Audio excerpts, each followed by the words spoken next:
everyone, welcome back to my YouTube channel. This is Daily Newspaper Analysis and today is 16th of March. So the first headline is about Indian arms import falling by a third between 2011 to 15 and 2016 to 20, says reports.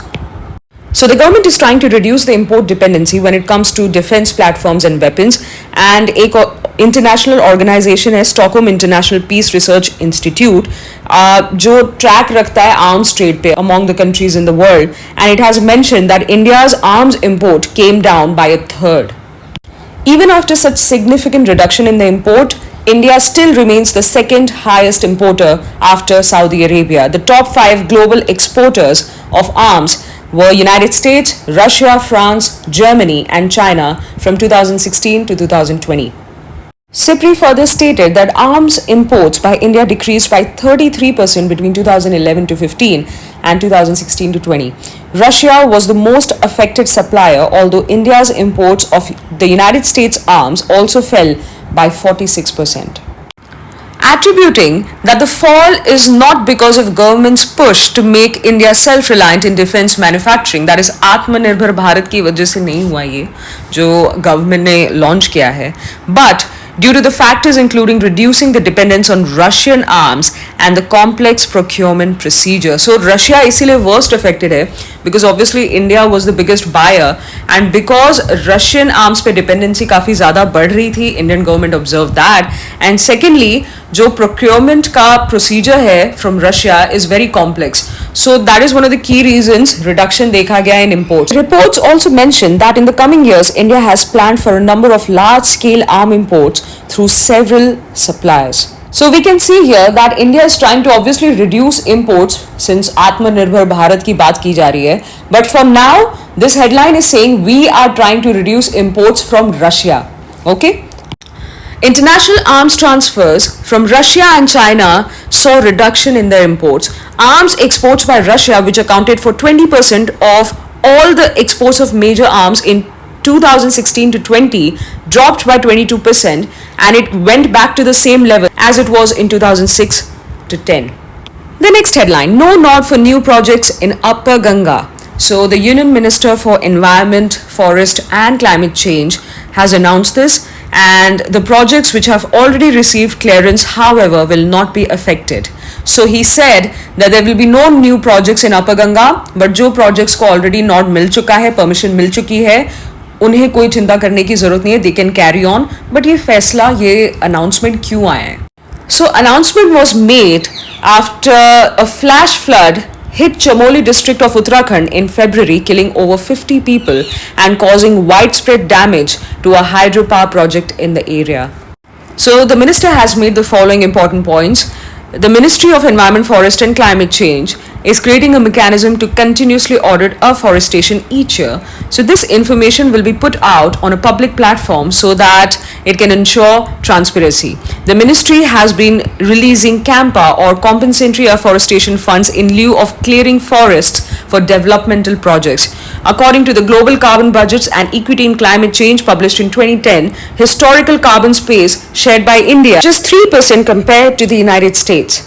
The next headline, what India needs for population stabilization. It's a lengthy one, but stay focused, it's very important. So the National Population Policy of 2000 affirmed a commitment to achieve replacement levels of fertility, that is to achieve total fertility rate of 2.1% by 2010. 10 states of Karnataka, Punjab, Gujarat, Assam, Telangana, Andhra Pradesh, West Bengal, Maharashtra, Tamil Nadu and Kerala and also Jammu Kashmir have achieved this goal. But apart from Kerala and Tamil Nadu, all the remaining states achieved this target in a delayed manner. Now we'll see why.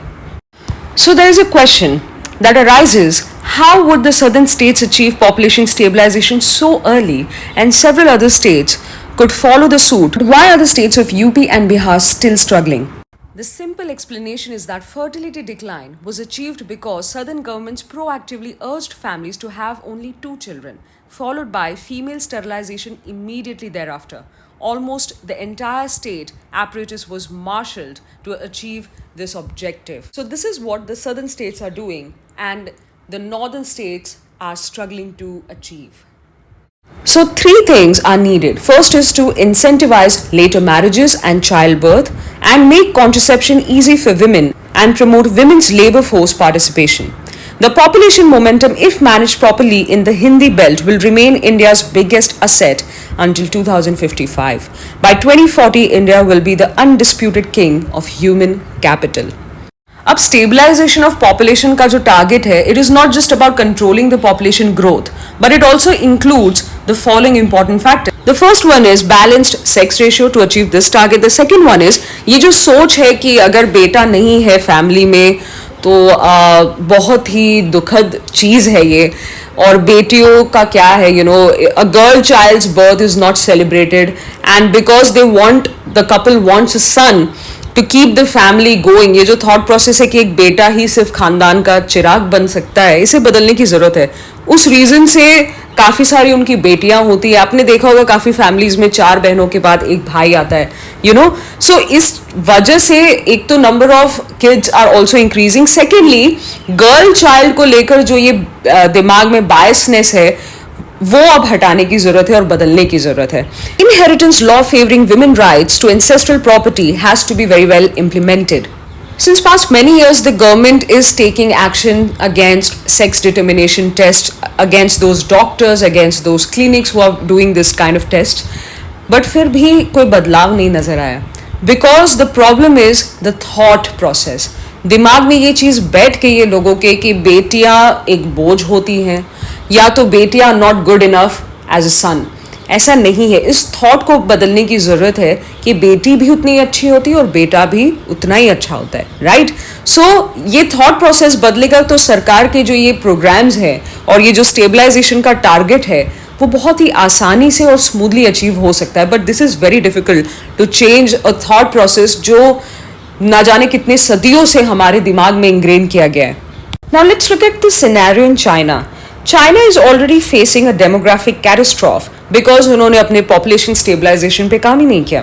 For decades, they have run this policy of one child only. Therefore, learning from the experiences of other countries, India will need more than girl-friendly schemes to change the track. Let's understand another aspect. Southern states में very good, they have achieved this population growth target, the fertility growth goal, right? But hoga kya? In the coming time, the population that they have will age, right? And paradoxically, southern states are going to face a lot of problem in future. The elderly people will start outstripping the working age population. So elderlies का जो number है वो बढ़ते जाएगा, then the younger generation. So the human capital in the southern states is going to decrease in the near future. एक balance strike नहीं कर पा रहे हम. हमारा southern state goals तो पहले achieve कर लेता है और नॉर्दर्न स्टेट्स वही गोल अचीव नहीं कर पा रहा है. बट इस गोल को अचीव करने की वजह से southern states are going to suffer in the near future while northern states का गोइंग टू बेनिफिट. इससे होगा क्या? जब सदर्न स्टेट्स में ह्यूमन कैपिटल की कमी होगी तब नॉर्दर्न स्टेट्स से जो ह्यूमन कैपिटल है, जो यंग जनरेशन है, they will come out, migrate to the southern parts and start working there.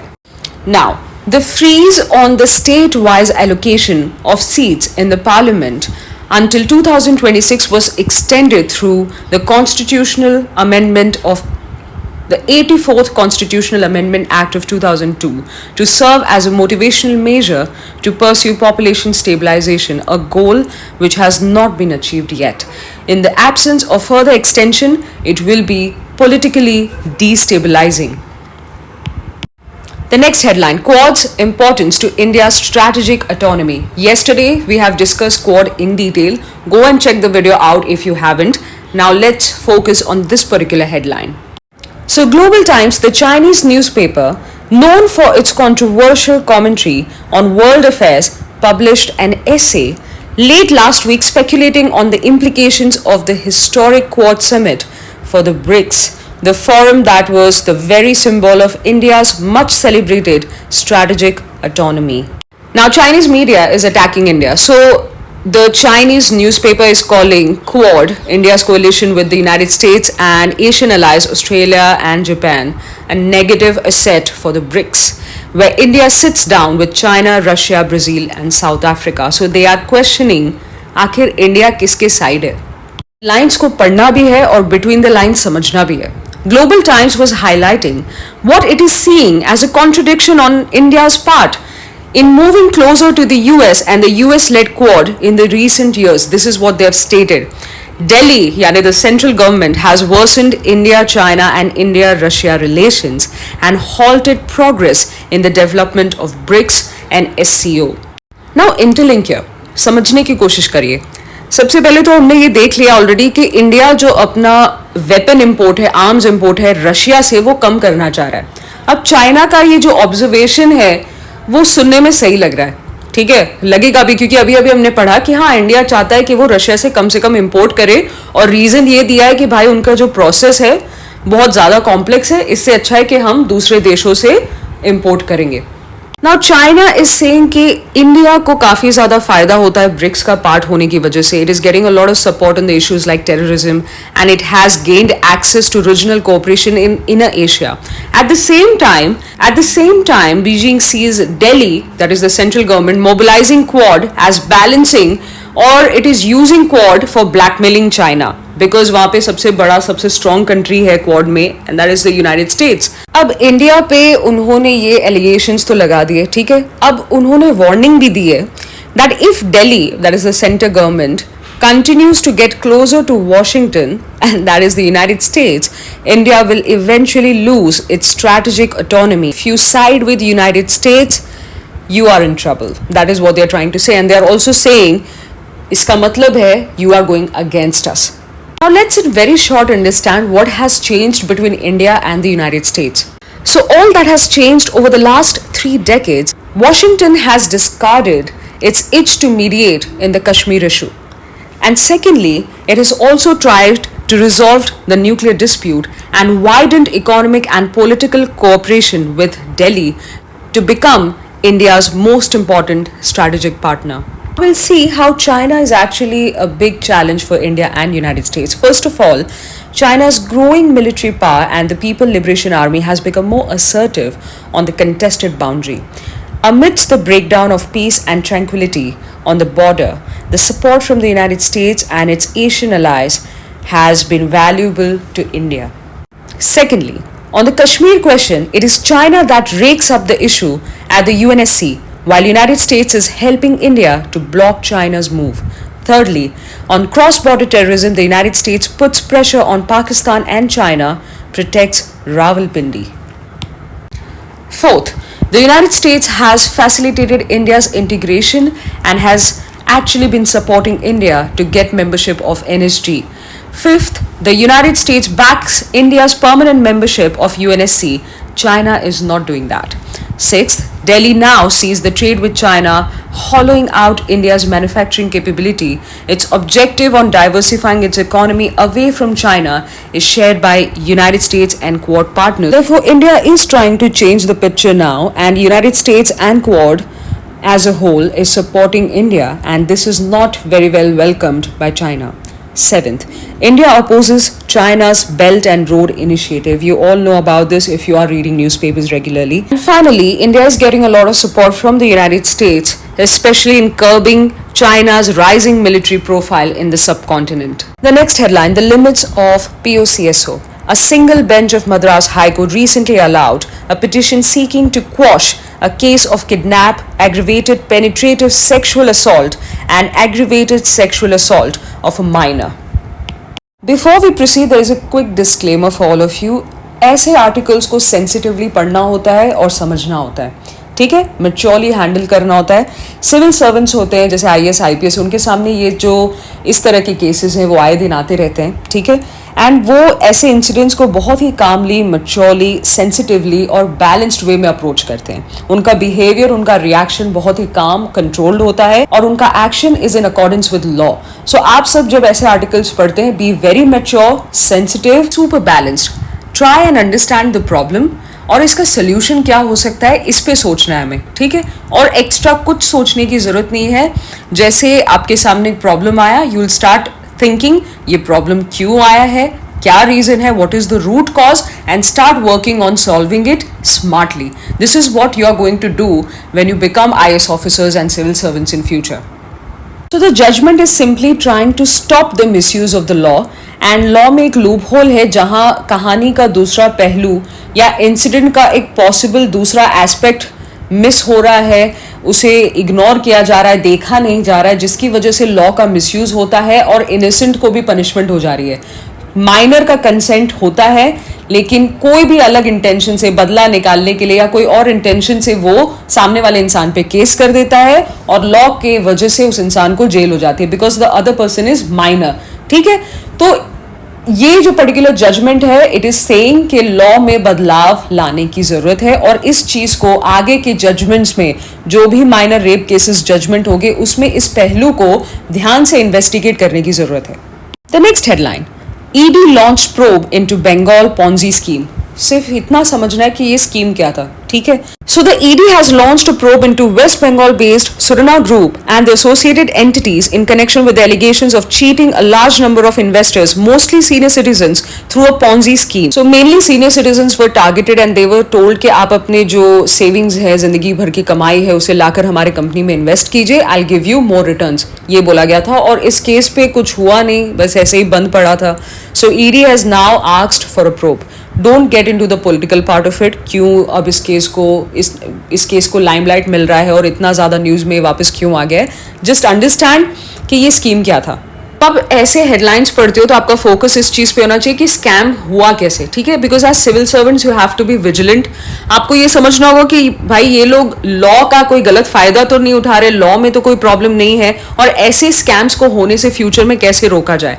Don't get into the political argument of the same. Thank you so much for watching and I hope you liked the video. Please do like, share, comment and subscribe to the YouTube channel. Thank you for all the support and do stay tuned for the next video. I'll see you in the next one.